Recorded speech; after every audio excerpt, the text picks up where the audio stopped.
In this part 2 video, I completely rebuild the front seats, including custom foam work and lots of hiccups from the part supplier. In part 1, I tore the seats down to their frames. After that, I sprayed the old burlap with isopropyl alcohol. It wasn't stinky or anything, I just wanted to make sure it was good and clean. The next day, I sprayed it with Nature's Miracle and again allowed it to sit overnight. On the third day, I aired out the burlap in direct sunlight for a few hours. Meanwhile, I media blasted the seat frames. They weren't really rusty, but I'm picky, so I stripped them to bare metal. Then I sprayed the seat frames with 2 coats of gloss black Rust-Oleum automotive enamel. With the frames all prepped, I could begin rebuilding the seats. Here I'm attaching the 2 square pieces of burlap to the front corners of the seat bottom frame. I didn't realize it at the time, but I was doing it wrong. In this clip from the teardown video, you can see that the corner pieces are supposed to be clipped to the base of the seat frame, but I mistakenly attached them to seat springs. As you'll see later, I corrected this mistake, but only after I had already upholstered both seats. Anyway, let's keep going for now. Here I'm attaching the fresh burlap with 1 hog ring per side. The burlap should be free of wrinkles, but shouldn't be stretched tight.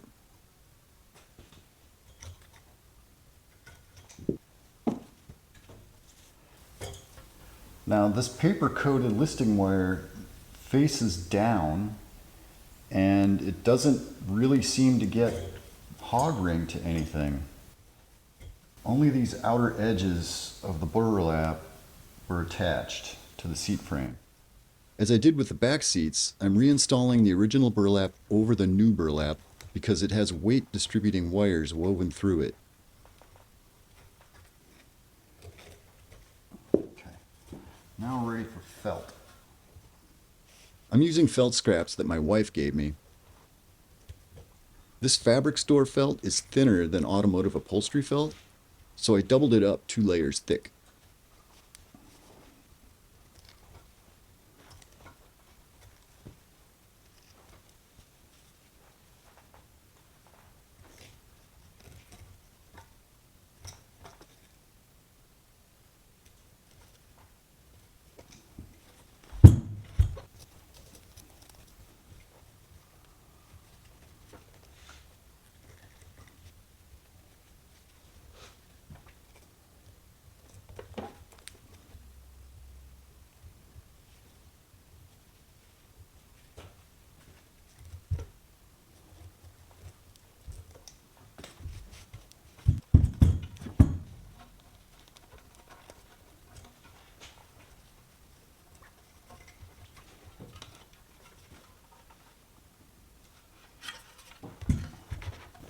So this here is the old cushion that I pulled out, and as you can see, it's a little rough.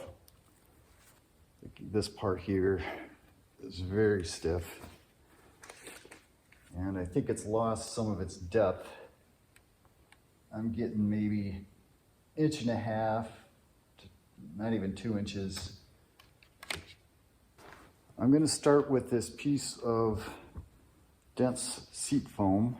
I'm going to use this foam to create the flat part of the seat, and then I'll use other foam to build up these sides and the front edge. So I'm going to do a rough trace.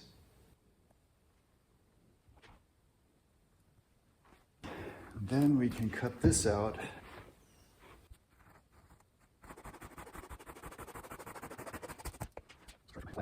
Sorry.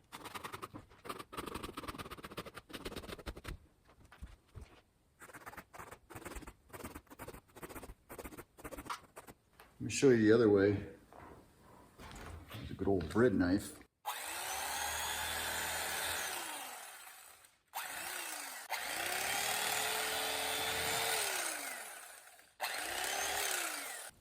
So what I plan to do is take 3 pieces of this linen and glue them onto the sides and the front of the cushion, and then tuck it under to hog ring it to the frame of the seat.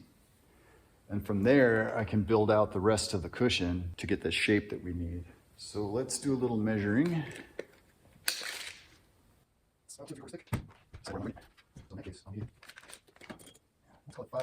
So we'll make an 8-inch strip. Give me plenty of fabric. Let's put 40.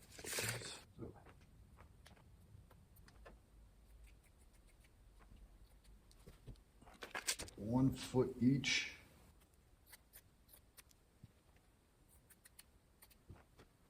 $18 inches. All right. I think I should start with the front.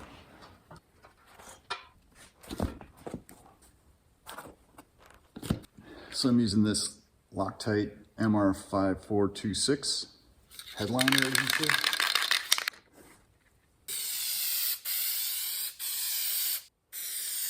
I hit a seat. Oh man. Take it over.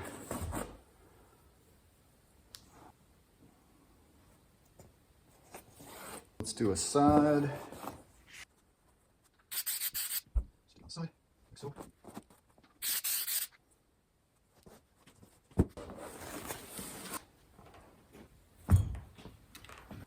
Probably worth pointing out that the back edge of the cushion doesn't cover this back piece here. It just comes right up to the edge of it.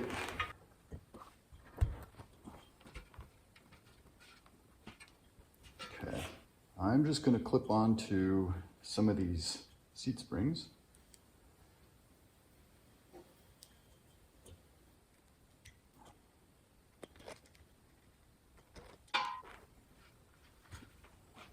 Here, same deal.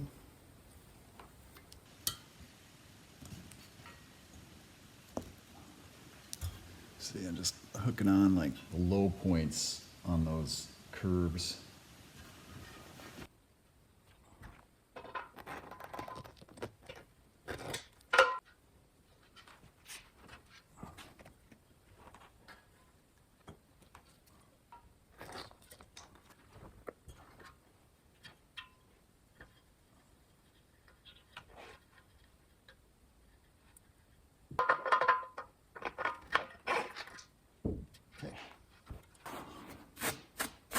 I bought this secondhand cheese grater from the Salvation Army store in Red Wing.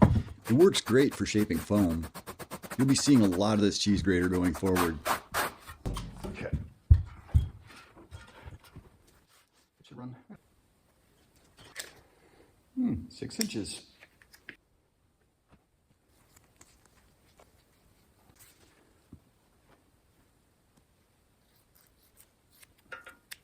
Okay.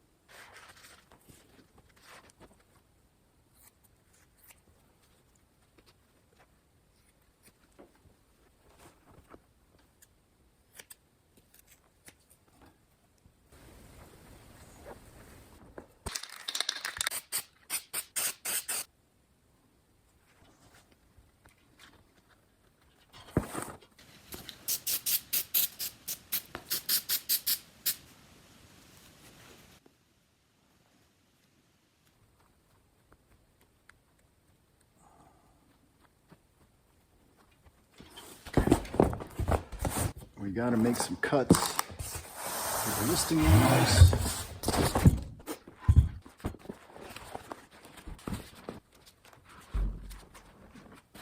You see those 2 gray flaps on the underside of the seat cover? I need to make a corresponding slot for each flap to pass through the foam and reach the seat frame below.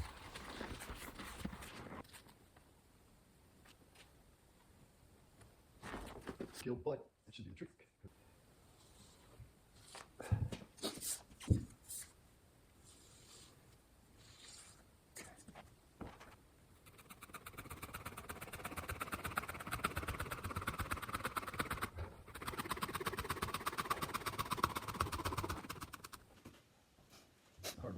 because I should have done it before I hog ringed the darn thing on.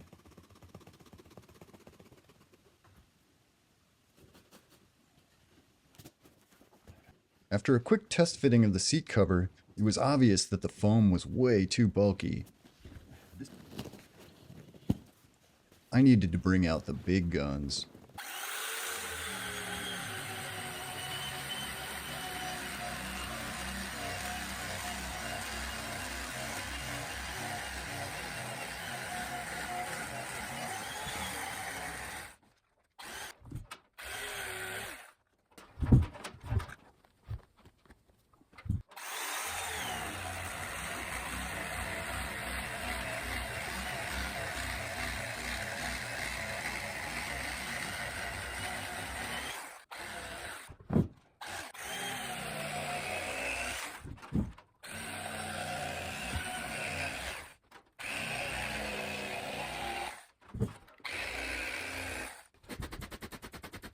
And so begins the lengthy process of sanding the foam to the proper shape, periodically interrupted to test fit the seat cover.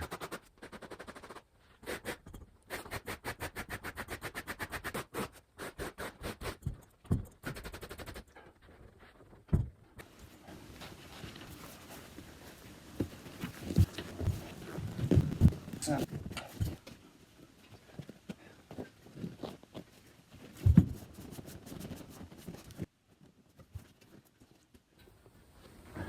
don't know if we're going to need the additional half-inch.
That's not bad. Once I was satisfied with the shape of the cushion, I whipped up a second seat bottom, following the same steps as before. I worked on the two seat bottoms in parallel, measuring them periodically to make sure they matched. It's higher.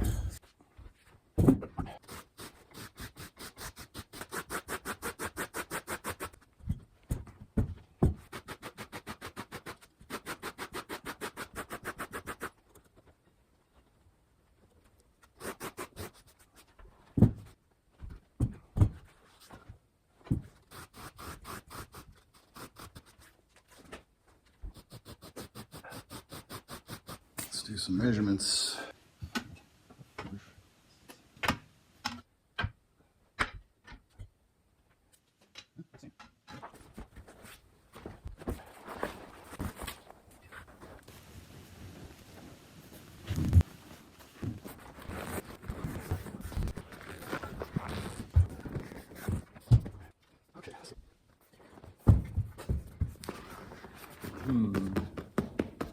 I think it's too bulky on the front. I think I gotta bring that in. I continued shaping and test fitting the two seat bottoms, fine-tuning their foam until I was satisfied with their fit.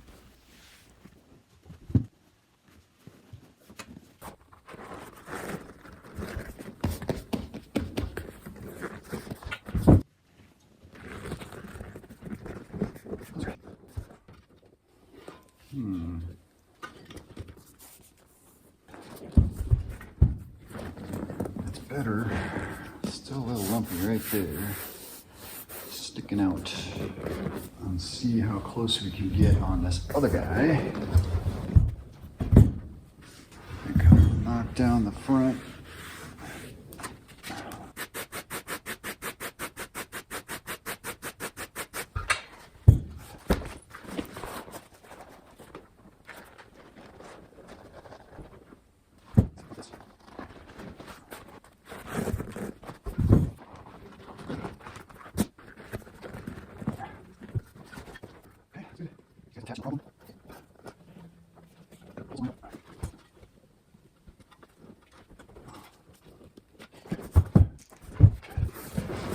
Just want to make sure I'm getting them even.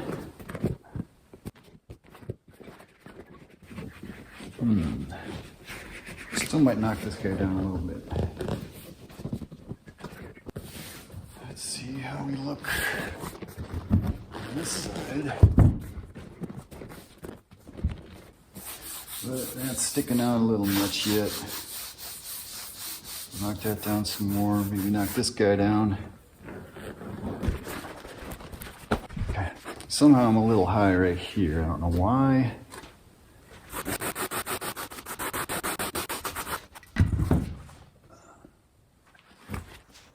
At this point, I thought I was ready to proceed with the final installation of the seat bottom covers. I still hadn't yet realized that I incorrectly attached the corner pieces of burlap. I went ahead and installed both seat bottom covers.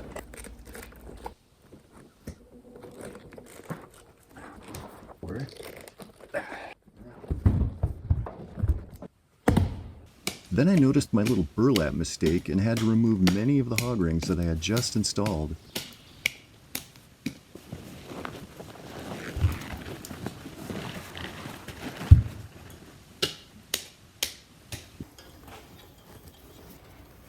One hog ring goes through this hole here, and one ring goes through this loop here. I repositioned the burlap squares and correctly fastened them to the frame.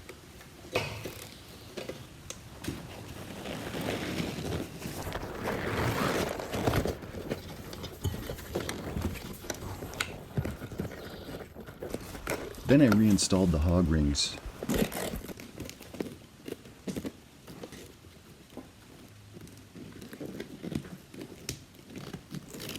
With this fix in place, I assumed I was done with the seat bottoms, but as you'll find out later, these seat covers wouldn't stay installed for long. So, the cushion is in actually pretty good shape. As you can see, it's springing right back. The only part of it that I don't really like is the upper outside corners. And these apparently got, more sun and rain, perhaps, I don't know. But it's still squishy. The only problem is when you put the seat cover on, there's a bit of a sag right here. So what I'm thinking of doing is patching this foam. What I can actually do is cut out a chunk of this and glue in a new piece of foam and then just shape it. So let's do it. I don't want to cut into this so much. So I'm going to try to keep some of this here and cut above it.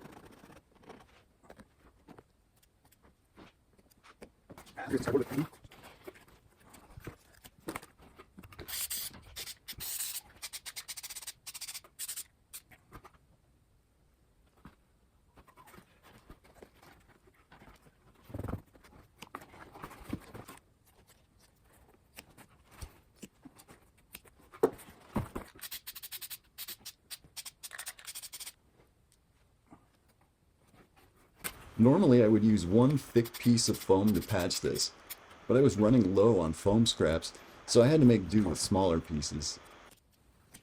This will be my reference. I'm going to try to recreate that basic shape.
Nice.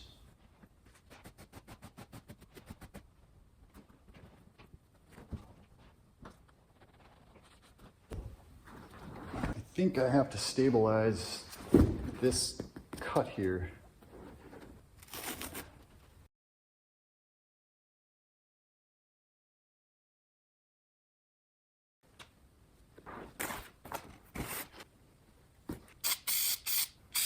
That's a lot. A lot of glue, man. I messed that up. That's so nice.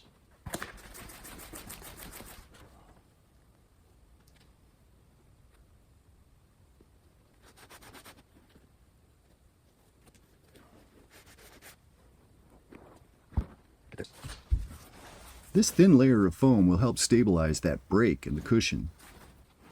I'll leave a little extra hanging over the edges because I can just trim that off, of course. I would have added this new foam anyway, even if the seat blend didn't have a split in it. The new foam fills in the impressions from the old seat cover and provides a clean surface for the new seat cover to settle into.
The next thing is to put on this linen that goes on the bottom, the sides, and the top.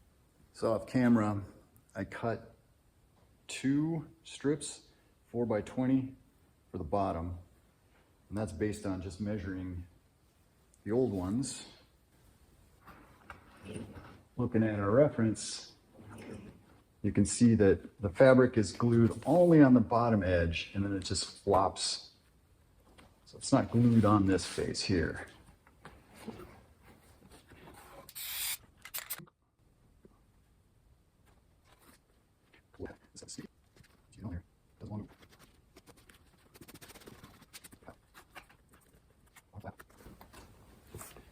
So all the way around to the front, or the top, I mean.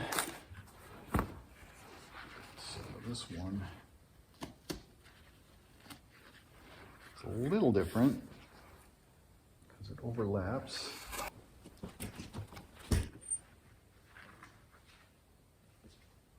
Actually, there's no glue on the back side. Only on this visible side.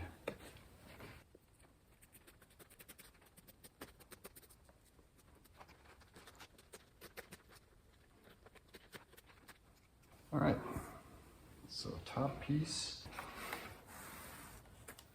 3 inches by 19 inches for the top. And it looks like it just went right about down the middle line for gluing it.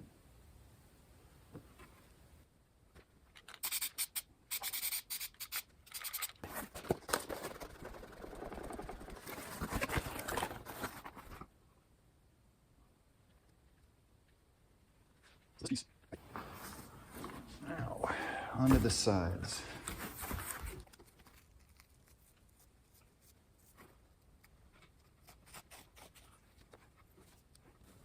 Same sort of deal, about a 1-inch glue with 3 inches slack. And these side pieces are 4 inches by 17 inches. So I cut 4 of them, 2 per seat back.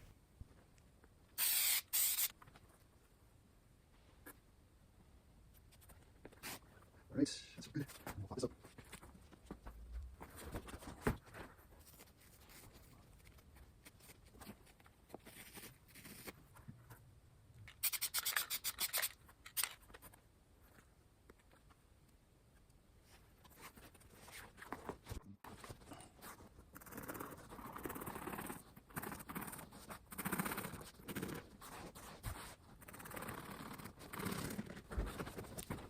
Get this out the way. All right, so you can still see the old impressions on here from when this was on the seat frame. So I'm just gonna put it back the way it was. And there are no hog rings on this. It just sits like that. And notice that the listing is towards the frame.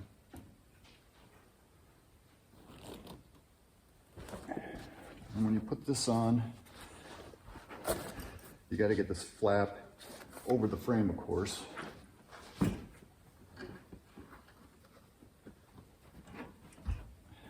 that. Flip the whole thing over.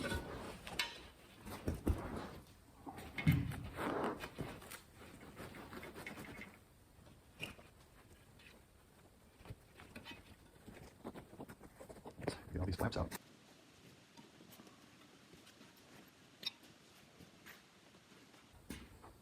So that's basically how it goes together.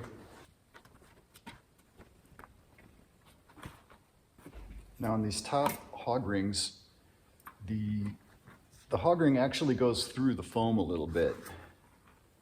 You can see how there are dimples here that line up with those holes on the frame. And then the hog ring goes through both the cloth and the foam.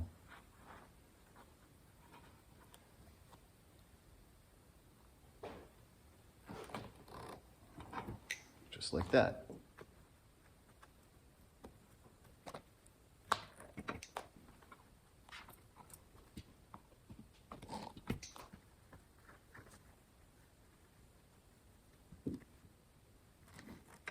I want to do that. I think I'll just capture this.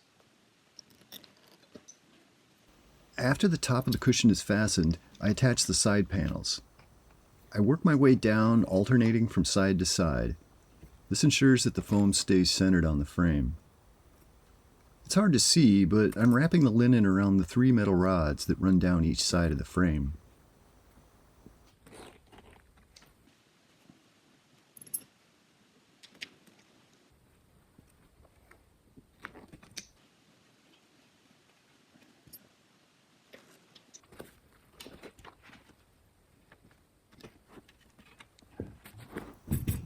Just like with the top edge of the frame, this bottom edge has 5 holes stamped into the metal to accommodate hog rings.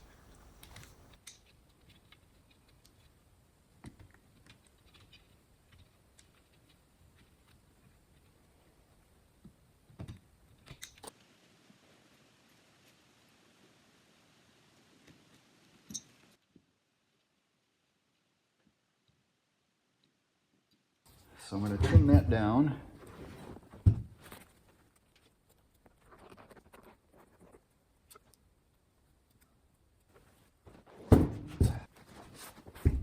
And I think I should take that too.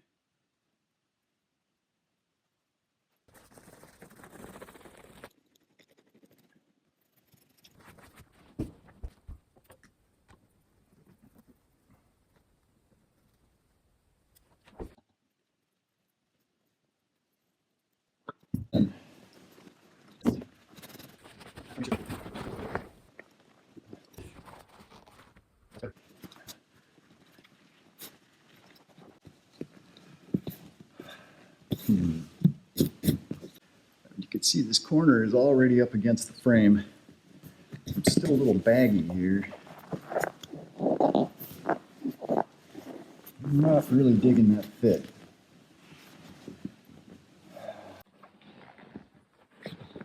It's like no amount of pulling this back is going to make a difference.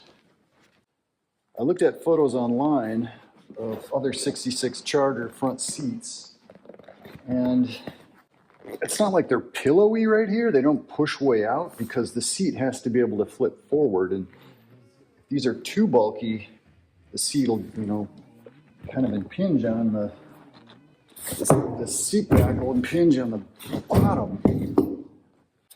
Yeah, that bagginess is just not going to go away. Then it dawned on me to compare this new seat cover against the original Dodge seat cover, and I quickly spotted the problem. The PUI seat covers were designed incorrectly and simply weren't ever going to fit. This wasn't the only defect in the product. There was also a bad pleat on one of the seat backs and even on one of the seat bottoms. I reported these defects and waited 2 months for PUI to reply.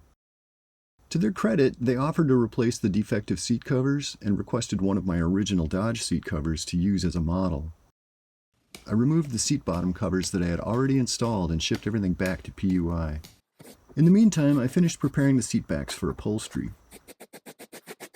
After another 2-month wait, I received my new seat covers.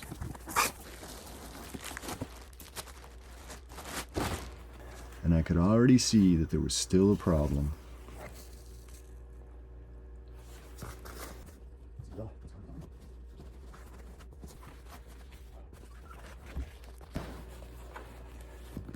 So here's the problem I'm dealing with. You can see this old seat cover has this notch which accommodates this arm here. And the new seat covers also have a notch, but it's not deep enough. I mean, if you look at the side vinyl, it's the length of my index finger. Side vinyl, at best a joint and a half. I notified the vendor that PUI was still making the seat covers wrong and asked what we should do. They were unwilling to assist me at this point. My wife suggested that we pull out the stitching from the bottom flap, move the flap up to the next factory seam, then resew it there. For some reason, this just happened to give us the exact 1.5 inches that we needed. For the seams that were too thick for her sewing machine, my wife hand-stitched them using the original holes from the manufacturer. As soon as she was done, I test-fitted the cover.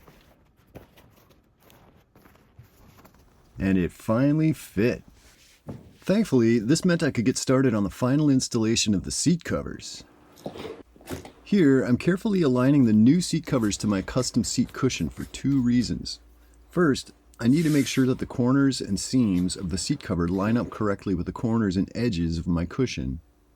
Second, I'm preparing to cut the listing pockets. These 2 gray flaps have to extend down through the slots in the cushion to reach the seat frame below. Here I'm snipping the listing pocket to the length of the slot. Next, I insert the metal listing wire into the pocket. By the way, these wires don't come with the new seat covers. You have to keep the old ones from the original seat covers. Then I shove the listing wire all the way down through the slot until it contacts the seat frame. Same process for the second flap.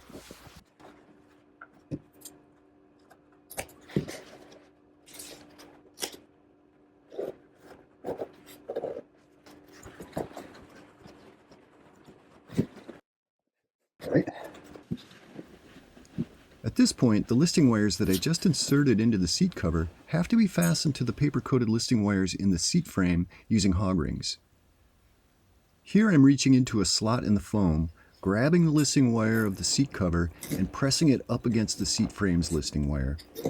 Once I have them positioned close together, I can clamp a hog ring around both wires, thereby connecting the seat cover to the frame.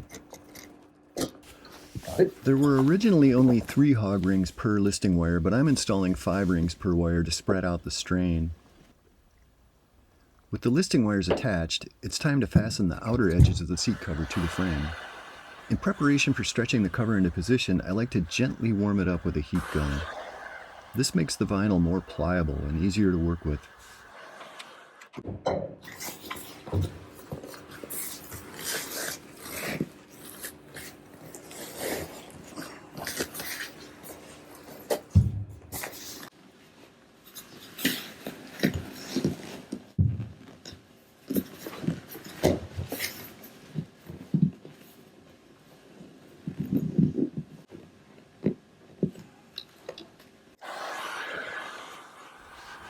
At this stage, right before the outer hog rings are attached, is your best opportunity to manipulate the seat foam into position with the cover.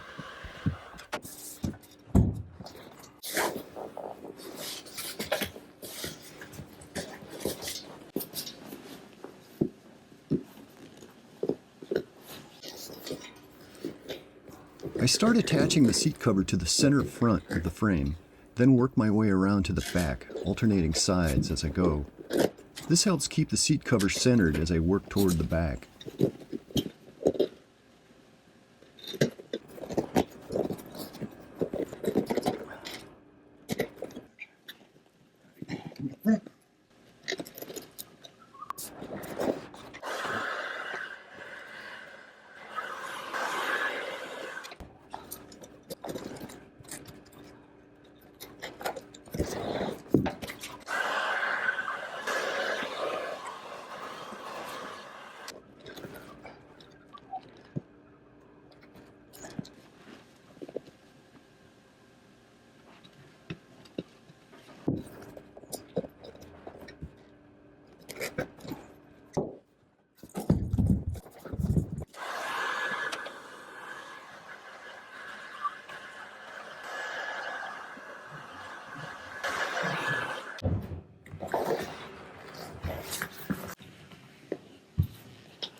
Flip you to be this way.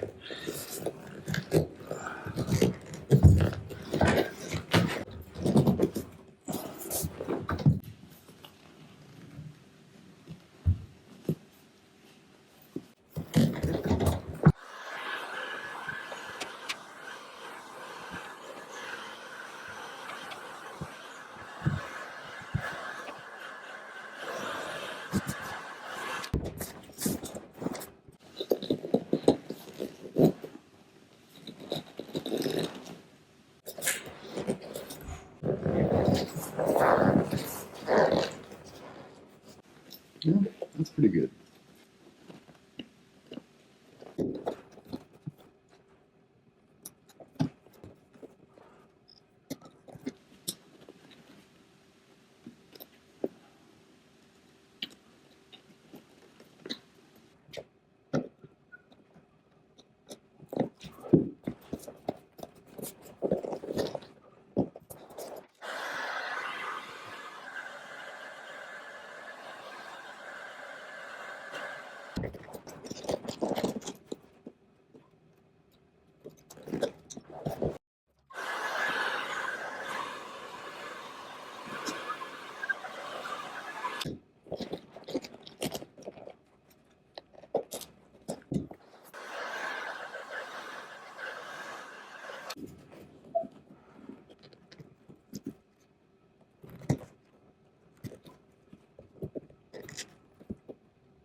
Here I'm making openings for the two metal studs that poke out on each side of the frame. These studs support the seat back when it's in its normal upright position.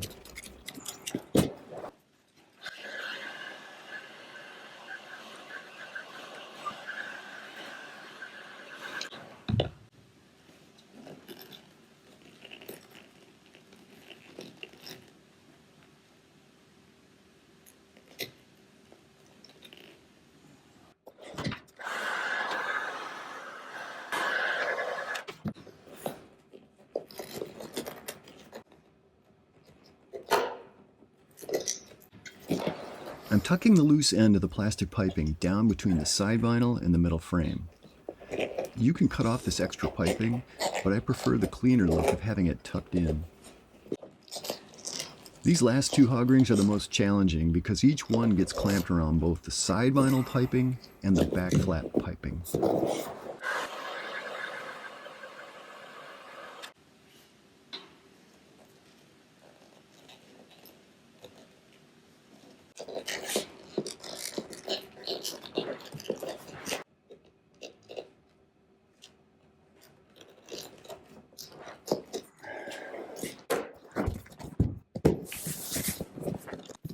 Seat bottoms are done.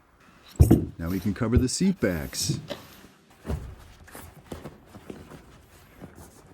As I did with the seat bottom, I'm making sure that the seams and corners of this new seat cover line up correctly with the edges and corners of my old seat bun. This also gets me set up to cut the listing flaps.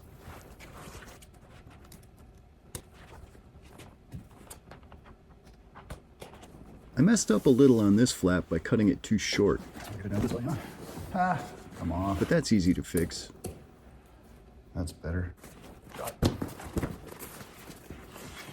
take this part off.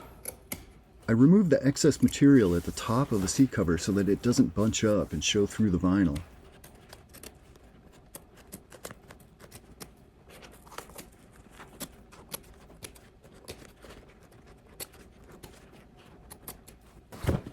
You can see on the original, they didn't keep this pocket running all the way up. That's why I cut it off on the new one. Okay.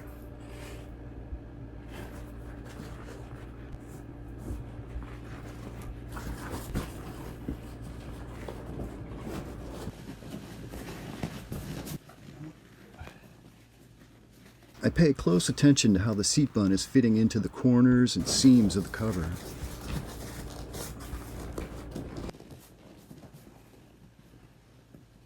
I'm pushing the listing wires down against the seat frame, getting them ready to receive hog rings.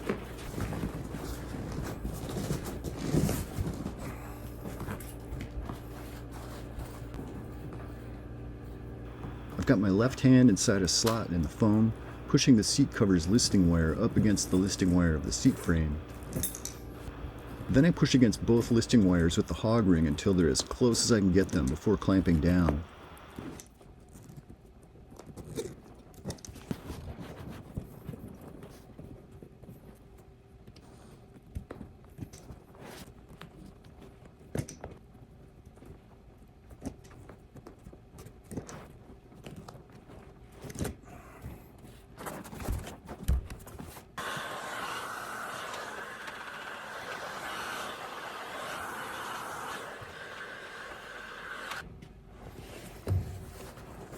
With the listing wires fastened, you can see how the two seams in the middle of the seat are now pulled back slightly into the foam.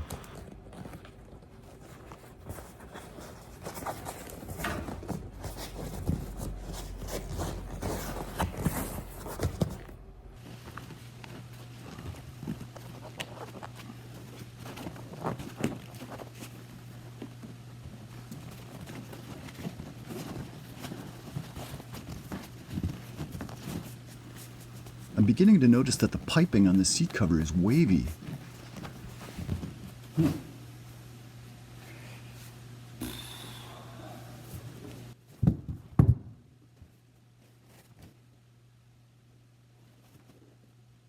The top margin of the seat cover is clipped into the same 5 holes that were used to attach the foam to the seat frame.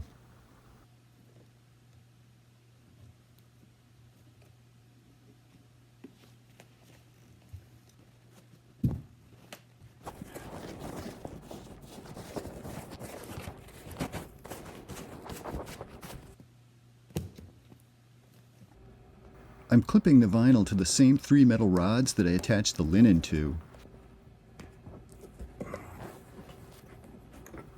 When clipping the side panels, I don't start in the corners. I choose a location that gives me better control over how the side panel stretches over the foam. Plus, the corners can be tricky.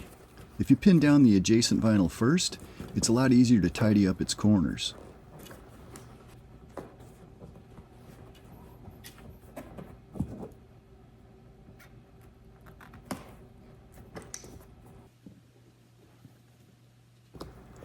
As I did with the seat bottoms, I like to tuck the ends of the piping under the vinyl.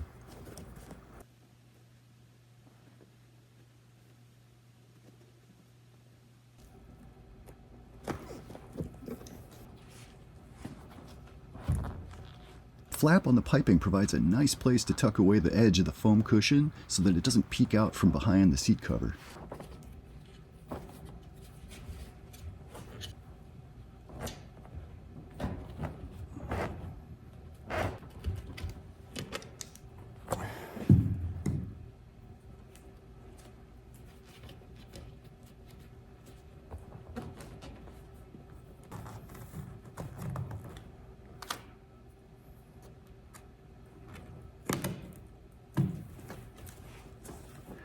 To tuck this in.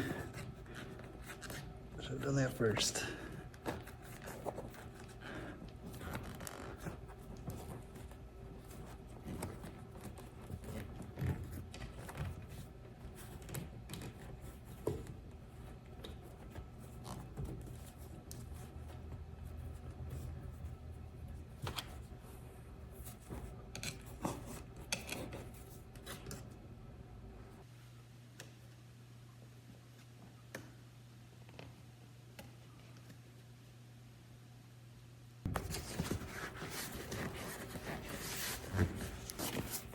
This piece of fabric is extra. This is not required on here. I could cut it off, but as I did on the other seat, I just left it like this and it worked fine. It doesn't really interfere with anything.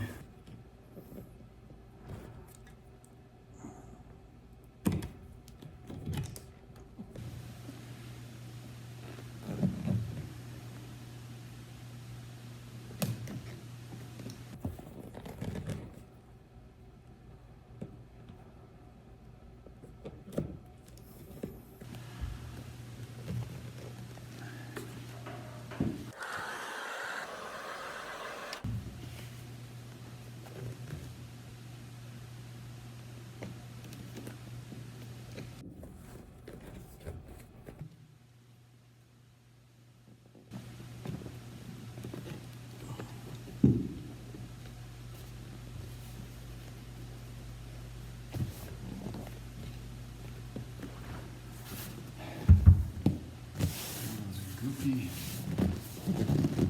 waves in the piping.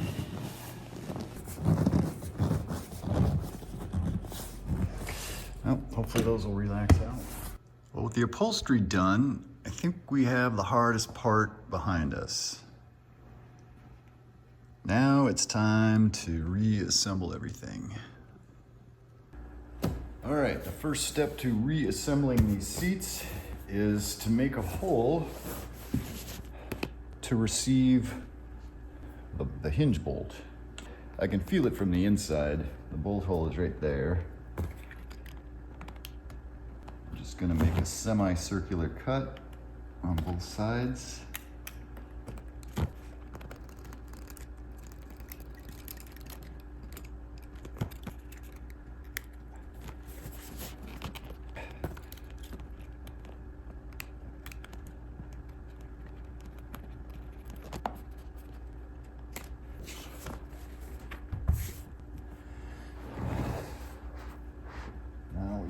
Bolts in, just got to line up holes. And so you start off with this big shoulder bolt, metal washer, and a rubber washer.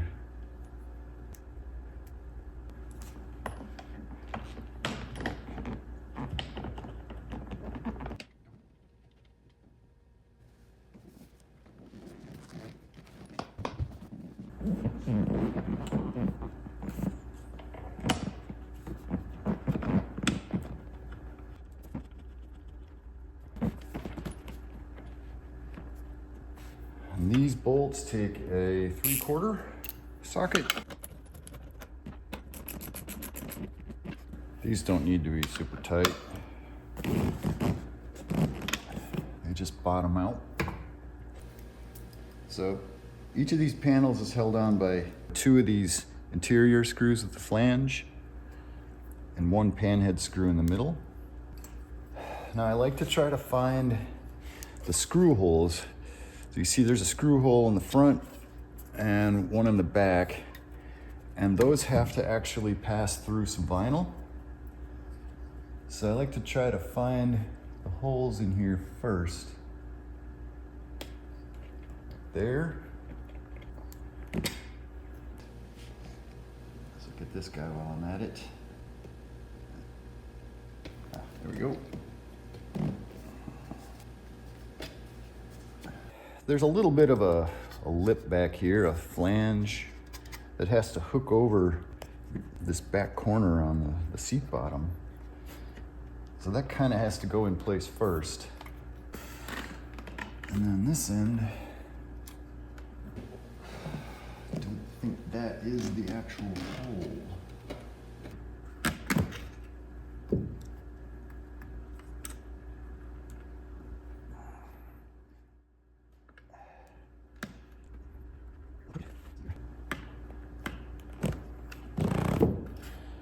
Now we gotta get this back one in.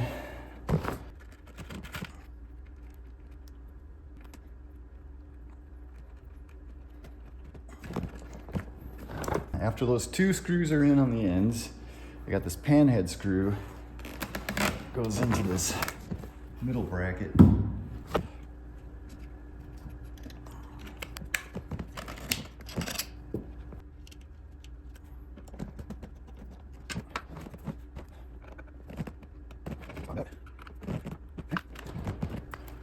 Side.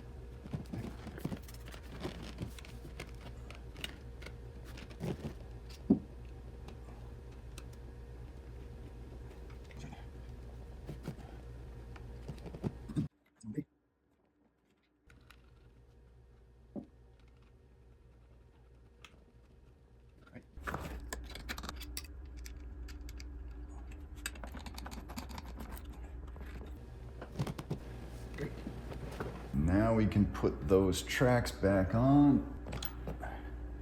This is the driver's side seat, so this handle goes on the outboard side of the seat.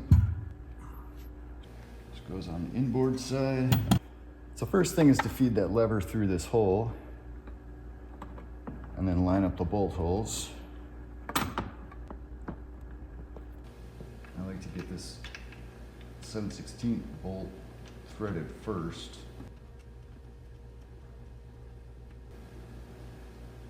And a 1/2 inch nut. So the nut inside there is a 1/2 inch.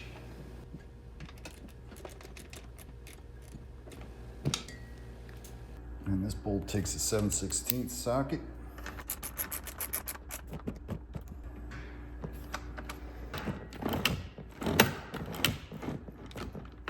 Good.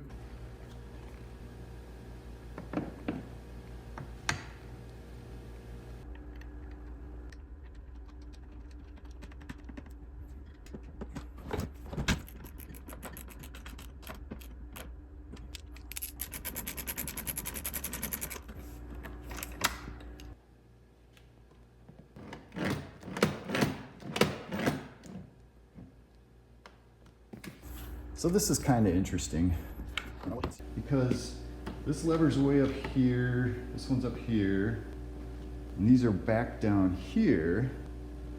It's worth noting that one of these linkage rods is shorter, so it stands to reason that the shorter one should go on this side. Since these hookup points are towards the back of the seat, that means that we have a longer reach forward to this hook. I'll show you what I mean. So let's see, we're gonna hook you on first because you're a little harder to get at.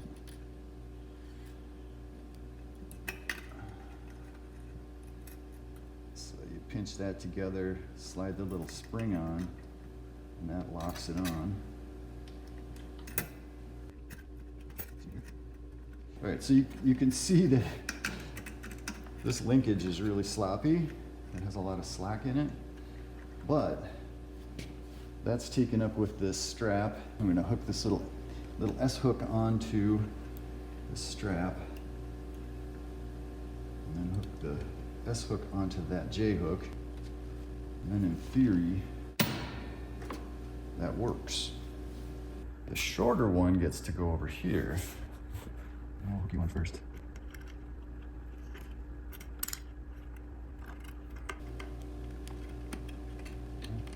And even though this has a J hook up here, it's just not used. There wasn't a strap on this particular rod. I don't know why. All the way back. That one moves. There we go.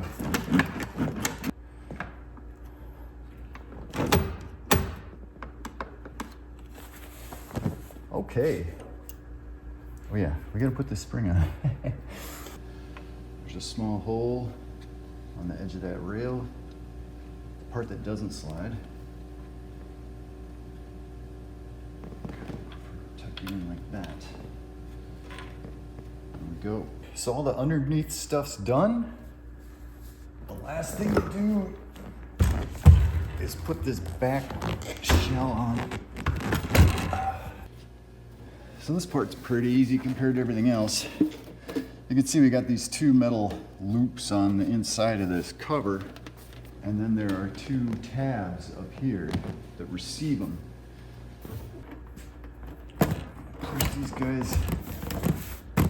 Make sure the cover's real close to the seat. Shove it up. There. You can feel how it just tightens up as you push it. Then we got to find these screw holes down here.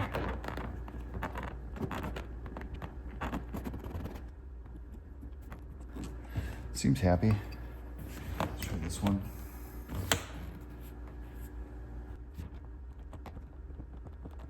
I think that's it.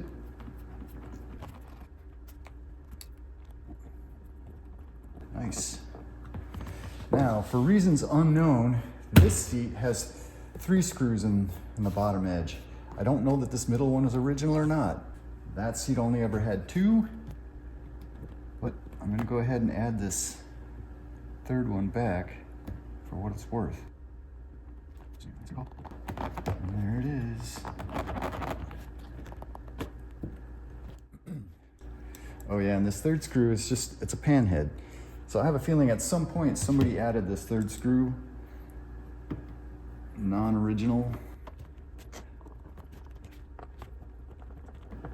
It's all the way in.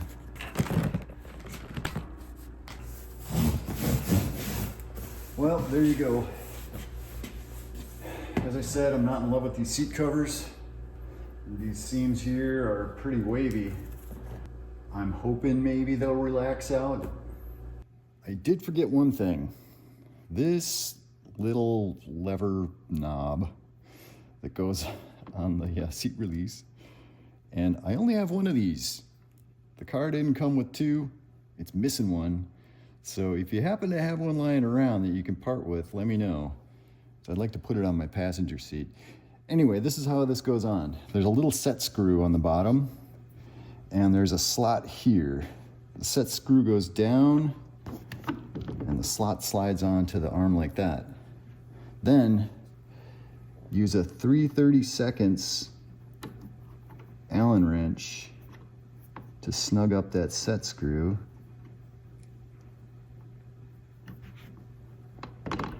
These guys are ready to go back into the car, but I can't do that until I work on this first, console and shifter. So that'll be my next video, I think. Thanks for watching.